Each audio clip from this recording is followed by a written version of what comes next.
আচ্ছা, বাঁধাকপিটা তো এখন খুব বোরিং হয়ে গেছে, তাই না? তাই জন্য বাড়িতে মায়েরা নানান পদ্ধতি অ্যাপ্লাই করছে খাওয়ানোর জন্য। তো সেরকমই আজ একটা নতুন রেসিপি নিয়ে এসেছি। এটার জন্য বাঁধাকপিটাকে খুব ভালোভাবে কুচি কুচি করে কেটে নিতে হবে। তারপর জলটা দিয়ে ধুয়ে জলটা ঝরিয়ে রাখতে হবে। দেখো, এইরকম জল ঝরানোর পর শুকনো শুকনো হয়ে যাবে। এরপর কয়েকটা রসুন, 4টে রসুন মতো আমি এখানে থেতো করে নিয়েছি। কাটবে না বা পেস্টও করবে না, থেতো করে নেবে। থেতো করে নিয়ে কড়াই সর্ষের তেল দিয়েছি। সর্ষের তেল দিয়ে কালো জিরে, শুকনো লঙ্কা আর ওই রসুনটাকে ভালোভাবে ভাজতে হবে। এগুলো ভেজে নেওয়ার পর বাঁধাকপিটা দিয়ে দিতে হবে। এই যে রান্না, এটাতে কিন্তু কোনো রকম হলুদ ব্যবহার করা চলবে না। শুধুমাত্র বাঁধাকপিটা যখন তেলের মধ্যে দিয়ে দেওয়া হবে তখন তার উপরে পরিমাণ মতো নুন দিয়ে দিতে হবে।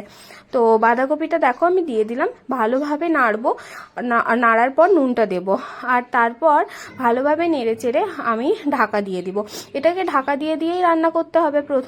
প্রথম 15 মিনিটে আমি 3বার ঢাকা তুলে ভালোভাবে নেড়ে নিব, আর তারপর 15 মিনিটের পর হাই ফ্লেমে দাঁড়িয়ে দাঁড়িয়ে এটাকে ভাজতে হবে। এইটা আমার মা প্রত্যেক দৃশ্যতে, মানে এই বসন্তকালে যখন বাঁধাকপির শেষের দিকে, তখন এটা বানাতো। আর এটা ভাতের সাথে বা রুটির সাথে খাওয়া যায়, কিন্তু এটা একটা যেন গরমে এটা পান্তা ভাতের সাথে খেতে খুব ভালো লাগে। এমনিতে গরম ভাতের সাথেও তোমরা খেতে পারো।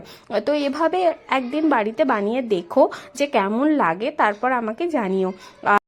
কাল তো হোলি, সবাইকে হোলির শুভেচ্ছা। সবাই কোথা কোথা থেকে আমার ভিডিওসগুলো দেখো আমাকে প্লিজ বলে দাও। আর আমার অনেক বাংলাদেশের ভিউয়ার্স আছে, তাদেরকে আমি বলতে চাই থ্যাংক ইউ সো মাচ আমাকে এতটা সাপোর্ট করার